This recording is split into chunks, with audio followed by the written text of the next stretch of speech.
Corona virus ने इन दिनों बड़े से बड़े देश को हिलाकर रख दिया है। इंसानों से लेकर अर्थव्यवस्था तक इस वायरस ने सभी को प्रभावित किया है। कोरोना वायरस से पहले भी कई वायरस आए हैं, लेकिन यह कहना गलत नहीं होगा कि कोरोना वायरस का फैलाव का दायरा अब तक के वायरस के भौगोलिक फैलाव से ज्यादा है। हालांकि इसकी मृत्यु दर कम है। कोरोना वायरस के इतने फैलाव के बाद यह सोचना जरूरी है कि क्या वायरसों ने हर तापमान और परिस्थिति में रहना सीख लिया है और ये ऐसा करने में सक्षम हो गए हैं। क्या वायरस ने एक साथ पूरी दुनिया में छा जाने की क्षमता विकसित कर ली है? इन सब के बारे में हम जानेंगे, लेकिन सबसे पहले हम बात करते हैं कि आखिर वायरस होता क्या है। वायरस यानी विषाणु पौधे के बीज की तरह अकोशिकीय सूक्ष्म जीव है। जिस तरह से एक पौधे का बीज हजारों सालों तक सुरक्षित रह सकता है, अगर उसे हवा, मिट्टी, पानी भी ना मिले तो वह सुषुप्तावस्था में पड़ा रह सकता है। ठीक उसी तरह वायरस को अगर जीवित कोशिका ना मिले तो वह भी सुषुप्तावस्था में रह सकता है। जिस तरह से एक पौधे के बीज को हवा, पानी, मिट्टी, रोशनी मिलती है तो वह अंकुरित होने लगता है, ठीक उसी तरह वायरस भी जीवित कोशिकाओं के संपर्क में आते ही सक्रिय हो जाता है, जिसके बाद वायरस अपना वंश बढ़ाने लगता है। कोरोना वायरस से पहले भी दुनिया को कई वायरस ने हिलाया। ऐसा पहली बार नहीं हो रहा है कि किसी वायरस की वजह से लोग भारी संख्या में काल के गाल में समा रहे हों। इससे पहले भी दुनिया को समय समय पर वायरस प्रभावित करते आए हैं। प्लेग, हैजा, इन्फ्लुएंजा, चिकन पॉक्स ऐसे वायरस है जिन्होंने इंसानों की बड़ी संख्या को खत्म किया है।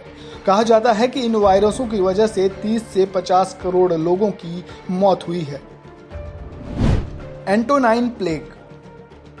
इस बीमारी ने उस वक्त एशिया, मिस्र, यूनान और इटली को सबसे ज्यादा प्रभावित किया। इस बीमारी को गेलेने के प्लेग नाम से जाना गया। इस बारे में पुख्ता सबूत नहीं मिले थे कि यह कौन सी बीमारी थी, लेकिन इसे चेचक और खसरा माना गया। उस समय इसने 50 लाख से ज्यादा लोगों की जान ली थी। Justinian plague. जस्टिनियन प्लेग ने यूरोप की एक बड़ी आबादी को खत्म करने का काम किया था। उस वक्त इस बीमारी का विनाशकारी रूप देखने को मिला था। विजोटेनियन साम्राज्य और मेडिटेरियन पोर्ट पर इस बीमारी का सबसे ज्यादा प्रभाव देखने को मिला था। कहा जाता है कि उस वक्त इससे लगभग 2.5 करोड़ लोगों की मौत हुई थी। इसकी वजह से 5000 लोग रोजाना मरते थे। इसने पूर्वी मेडिटेरियन और कॉन्स्टेंटिनोपल शहर की 40% आबादी को खत्म कर दिया था। The black death. वर्ष 1346 से 1353 के बीच फैली प्लेग महामारी ने यूरोप, अफ्रीका और एशिया में जमकर कहर बरपाया। माना जाता है कि इस बीमारी की शुरुआत यूरोप से हुई थी। इसकी वजह से 7.5 से 20 करोड़ लोगों को अपनी जान से हाथ धोना पड़ा। उस वक्त देखने को मिला कि प्लेग चूहों से फैला और कीड़ों के जरिए इसने इंसानों को संक्रमित किया। जहाजों के माध्यम से इस महामारी ने पूरी दुनिया में पैर पसार लिए थे। हैजा। जानकारी के मुताबिक हैजा की 7 महामारियां फैली है, जिसमें तीसरी श्रेणी महामारी को सबसे जानलेवा माना जाता है। 19वीं सदी में इस बीमारी की शुरुआत हुई थी। इसकी वजह से 10 लाख लोगों की जान गई थी। पहले और दूसरी श्रेणी के हैजा की तरह ही तीसरी की भी शुरुआत भारत से ही हुई थी। साल 1852 से 1860 के दौरान हैजा का असर सबसे ज्यादा देखने को मिला। भारत से ही यह महामारी यूरोप, एशिया, उत्तरी अमेरिका और अफ्रीका तक फैल गई। ब्रिटिश डॉक्टर जॉन स्नो ने गरीब बस्तियों में अध्ययन कर बताया कि हैजा फैलाने का मुख्य कारण गंदा पानी है। 1954 में ब्रिटिश में यह महामारी 23,000 लोगों की मौत का कारण बनी। फ्लू। इस महामारी को शुरुआत में एशियाई फ्लू या रूसी फ्लू कहा गया। यह ए ग्रेड का इन्फ्लुएंजा है और ये H2N2 से फैलता है। कई शोध में पाया गया कि इसके फैलने की वजह ए ग्रेड के H3N8 वायरस है। 1989 में मध्य एशिया के तुर्किस्तान में इस महामारी का पहला मामला सामने आया था, जिसके बाद इसने उत्तर पश्चिमी कनाडा, ग्रीनलैंड में तेजी से पैर पसारे, जिसके बाद इसने पूरी दुनिया पर कब्जा कर लिया। इसे वायरस और बैक्टीरिया से फैलने वाली पहली महामारी कहा जाता है। 1990 आते आते यह महामारी 10 लाख लोगों की मौत का कारण बनी। Asian flu. यह महामारी भी ए ग्रेड का इन्फ्लुएंजा है। यह भी H2N2 से फैलता है। बताया जाता है कि इसकी शुरुआत साल 1956 से हुई और इसका असर साल 1958 तक रहा। इसने अमेरिका, सिंगापुर और हांगकांग को ज्यादा प्रभावित किया। कहा जाता है कि अमेरिका में इससे 69,000 से ज्यादा लोगों की जान गई। WHO के मुताबिक इस महामारी से 20 लाख से ज्यादा लोगों की जान गई थी। Marburg virus. साल 1967 में मारबर्ग वायरस का पता चला।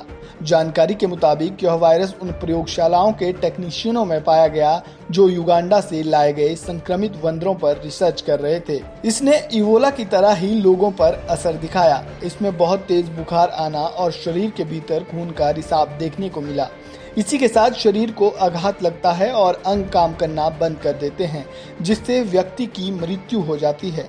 जब यह वायरस पहली बार फैला तो इससे 25% संक्रमित लोगों की जान गई, लेकिन 1998 से 2000 और फिर 2005 में इस वायरस की वजह से 80% संक्रमित लोगों की जान गई।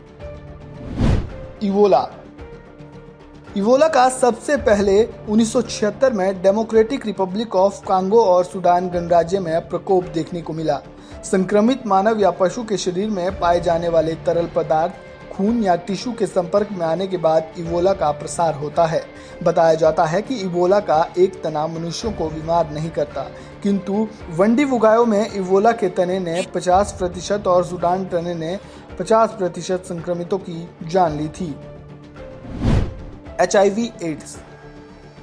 माना जाता है कि HIV एड्स की शुरुआत 1976 में अफ्रीकी देश कांगो में हुई थी। इसकी पहचान 1980 के करीब हुई। साल 1976 के बाद इस वायरस से 3.5 करोड़ लोगों की जान जा चुकी है। वर्तमान में यह एक जानलेवा वायरस है। फिलहाल इस वायरस से करीब 3.1 से 3.5 करोड़ HIV से संक्रमित है। अफ्रीका अंचल में 25 में एक व्यक्ति को HIV है। साल 2005 से 2012 तक HIV का प्रकोप सबसे ज्यादा देखने को मिला। जागरूकता और इलाज की नई प्रणाली ने इस वायरस को खत्म तो नहीं किया, लेकिन इसकी रोकथाम का जरिया बना दिया। चिकित्सकों का मानना है कि इंसानों को वही वायरस सबसे ज्यादा नुकसान पहुंचाते हैं जो जीव जंतुओं से आते हैं। एक रिसर्च में सामने आया है कि 80% वायरस पालतू जानवरों, जंगली जानवरों या फिर उस जगह की खोज के दौरान इंसानों तक पहुंचा है जहां वह पहले नहीं गया। कोरोना वायरस को लेकर भी यही चर्चा है कि यह चीन की एक लैब से फैला है। इस लैब में चमगादड़ों पर प्रयोग किया जा रहा है। चीन की गलती की वजह से कोरोना वायरस अस्तित्व में आया है। साल 2002 से 2003 के बीच जिस तरह से सार्स वायरस ने तबाही मचाई थी, उससे भी कहीं भयावह तरीके से कोरोना वायरस दुनिया भर में मौत का खेल खेलता आ रहा है। कोरोना वायरस सार्स और मार्स परिवार का ही हिस्सा है। कोरोना वायरस की वैक्सीन ढूंढने में कई देशों के वैज्ञानिक लगे हैं, लेकिन अब तक इसकी वैक्सीन नहीं बनाई गई। अगर वायरस के इतिहास पर नजर दौड़ाएं तो वायरस जैसे पैदा होता है वैसे ही उस पर काबू भी पाया गया है, लेकिन कोरोना वायरस का खात्मा कैसे होगा इसका अंदाजा लगा पाना अभी भी मुश्किल नजर आ रहा है। Bureau report, AB star news.